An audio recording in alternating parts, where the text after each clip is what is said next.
voulais aborder un deuxième sujet en introduction, qui déborde un peu le cadre de l'Observatoire, mais je crois que c'est l'occasion aussi d'en parler parce qu'il est fortement dans l'actualité. C'est l'évolution en cours de la réglementation bancaire, notamment au travers de ce que les régulateurs appellent pudiquement la finalisation de Bâle III. Et donc vous avez noté que les banquiers qualifient plutôt cela d'un Bâle IV, c'est-à-dire d'une vraie évolution importante. Sur ce sujet, le comité de Bâle a publié des travaux successifs et doit, ou devait, je ne sais pas comment il faut le qualifier aujourd'hui, doit publier, on va le dire comme ça, d'ici la fin de l'année, ses propositions finales sur un voire deux points extrêmement structurants, qui sont d'une part ce qu'on appelle les pondérations de risque en méthode standard sur le crédit, et ensuite ce qu'on appelle techniquement les floors. Alors, ce sont deux choses qui peuvent paraître assez techniques, mais qui sont absolument essentielles. Essentielles parce qu'elles qualifient finalement le montant de fonds propres qu'il va falloir mettre pour les banques en face du risque tel qu'il est estimé. La grande difficulté aujourd'hui, c'est qu'il y a deux conceptions du monde qui s'opposent, qui est, je veux dire, pour simplifier, une conception très américaine et une conception européenne de l'analyse des risques. Et une conception même pas simplement de l'analyse des risques, mais également des modes de financement de l'économie. Les Américains sont sur des logiques de financement très désintermédiées. La part du financement qui passe par les banques est très largement réduite par rapport à ce qui existe dans nos pays européens aujourd'hui. Et la deuxième grande caractéristique de ce modèle de financement, c'est qu'aux États-Unis, les banques ne conservent pas à leur bilan les crédits qu'elles ont pu consentir. La plupart du temps, elles les revendent en les packageant sur les marchés financiers via de la titrisation ou d'autres opérations.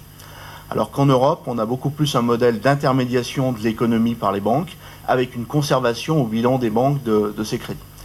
Donc forcément, quand on n'a pas du tout le même modèle économique, je dirais que la question de l'approche des risques ne se pose pas du tout de la même façon. Puis il y a un deuxième pan qui change aussi de manière forte dans la conception de l'analyse des risques. C'est en Europe, les banques ont beaucoup travaillé sur la définition très précise de l'analyse des risques au travers de ce qu'on appelle les modèles internes, qui permettent de qualifier de manière très précise les niveaux de risque et les niveaux de fonds propres, alors que les Américains ont toujours préféré partir sur des logiques beaucoup plus standards. Alors chaque approche a ses avantages et ses inconvénients. L'approche standard, elle a le mérite d'une certaine lisibilité, d'une certaine comparabilité internationale immédiate et évidente. En même temps, elle consiste à se dire que, par exemple, parlons de ce qu'on connaît nous, un crédit immobilier, qu'il soit fait dans un pays ou dans un autre, dès lors qu'on le filtre par un ou deux critères simplistes, finalement le risque est le même. La réalité, on le sait, n'est pas du tout celle-là, et d'ailleurs l'époque récente l'a prouvé au travers de crises immobilières qui se sont produites dans certains pays, clairement pas dans d'autres, en tout cas chez nous, et où on voit bien que les risques ne pouvaient pas être approchés par une méthode standard. En même temps, les modèles internes qu'ont développés les banques en Europe ont été critiqués, et je pense à juste titre jusque-là, pour être effectivement assez techniques, quelquefois opaques, et aussi probablement pas toujours suffisamment harmonisés entre les différents pays européens. C'est pour cela que les banques européennes, sous l'égide de l'autorité bancaire européenne, travaillent actuellement à faire évoluer ces modèles internes pour faire converger les normes et les façons de les construire, les façons de les agréer, de façon à avoir une approche qui soit vraiment proche du risque et harmonisée au niveau européen, voire international. Et donc ce qui s'oppose, c'est ces deux conceptions du monde, et Bâle essaye de les réconcilier en disant mais finalement les modèles standards c'est bien parce que c'est lisible, les modèles internes c'est bien parce que c'est plus proche du risque, et essayons de les réconcilier par ce qu'on appelle dans le jargon des floors, qui consiste à dire qu'on les rapproche l'un de l'autre, dans le sens où un modèle interne ne doit pas pouvoir permettre d'économiser des fonds propres plus qu'un certain niveau par rapport à la méthode standard. Et c'est là où les choses se compliquent fortement, D'abord puisqu'on se rend compte que même si on est en modèle interne, ce qui est aujourd'hui la situation des banques européennes, et pas simplement la volonté des banques européennes, c'est aussi la volonté des régulateurs européens, la volonté de la Commission européenne. Donc c'est vraiment une logique partagée complètement au niveau de l'Europe. Si on met des planchers qui sont basés par rapport à la méthode standard du coup devient quelque chose d'extrêmement important et structurant.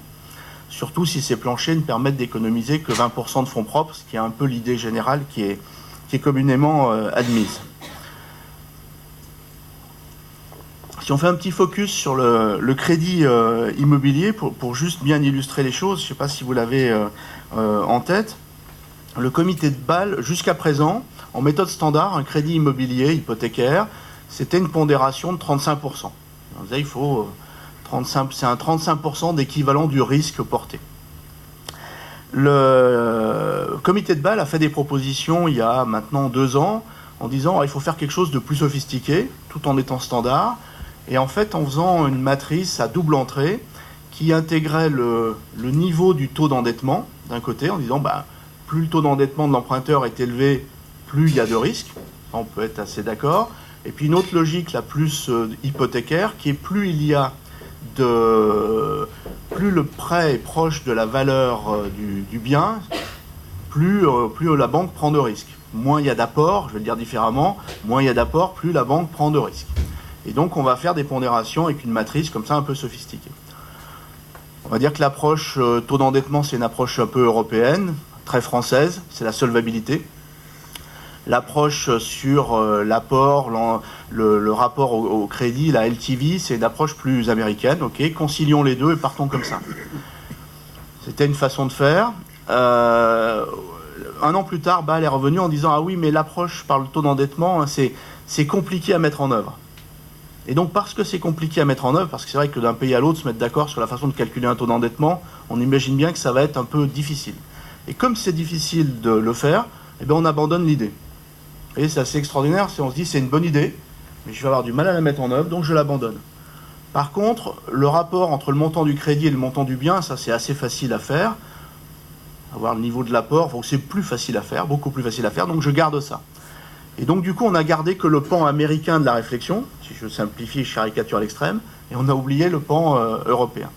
Et on arrive à des choses assez paradoxales dans les dernières propositions, alors qui datent d'il y a 1 an, qui sont de dire qu'on passerait d'une pondération de 35%, tout confondu, qui effectivement est un peu simpliste, à une pondération qui peut aller de 25 jusqu'à 55, voire, je vais vous l'expliquer, jusqu'à 120%. Donc vous voyez déjà que on imagine bien que la moyenne de tout ça, au final, ça ne fera pas 35, et qu'au bout du bout, cette évolution des règles va conduire à augmenter globalement les besoins de fonds propres. Mais surtout, si on l'applique à notre cas français, ça peut conduire à des choses assez douloureuses. Je vais prendre 2-3 exemples. Aujourd'hui, tel que Bâle propose les choses, un crédit qui serait fait à un primo-accédant, qui n'a pas d'apport, ou qui a un apport extrêmement faible, donc qui a une LTV proche de 100%, entre 90 et 100, eh bien la pondération serait de 55%, contre 35%. Je vous laisse calculer le ratio entre 55 et 35. Ça fait beaucoup plus de fonds propres à mettre pour les banques.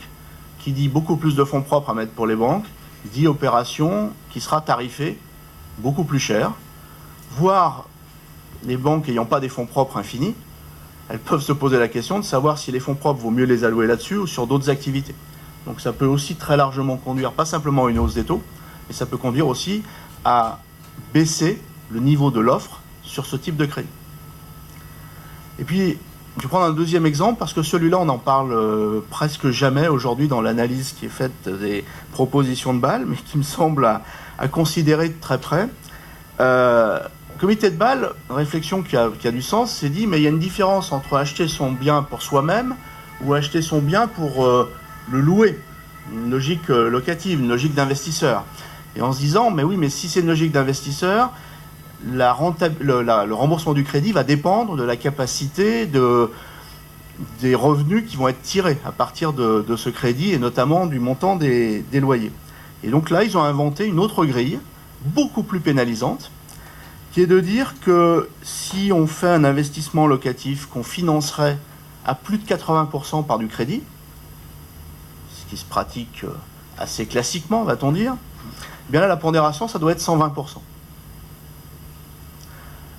Voilà. Je vous laisse apprécier là aussi le ratio entre 120 et 35.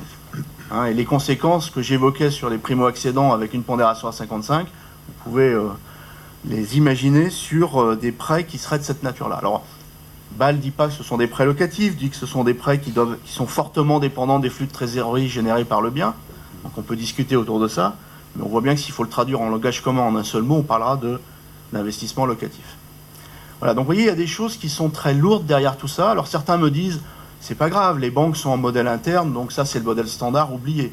Non, on ne peut pas l'oublier puisqu'il y a ce lien entre les deux via les floors que j'évoquais tout à l'heure.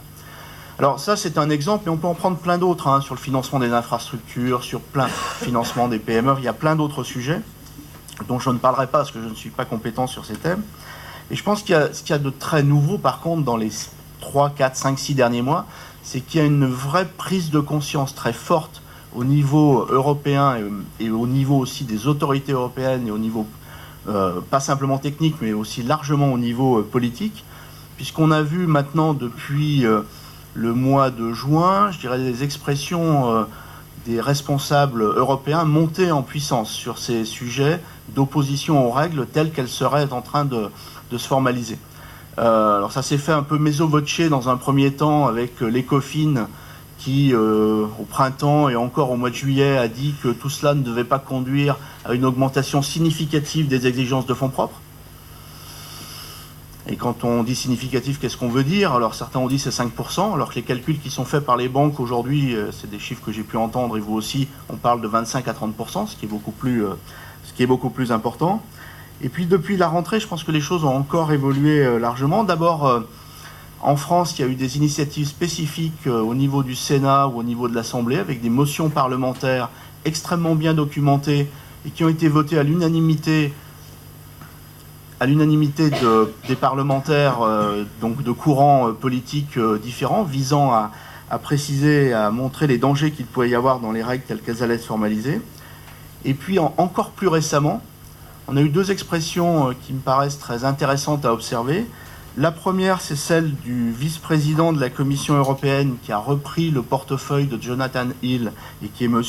Dombrovskis, qui s'est exprimé sur la finalisation des règles bâloises en disant, en réexpliquant en substance ce que je viens de vous dire, mais de manière bien sûr plus docte, et qui a conclu sur le fait que, notamment pour l'Europe, la question des floors était un point essentiel et qu'il ne serait pas acceptable qu'il y ait des floors qui ne puissent pas prendre en compte les spécificités européennes.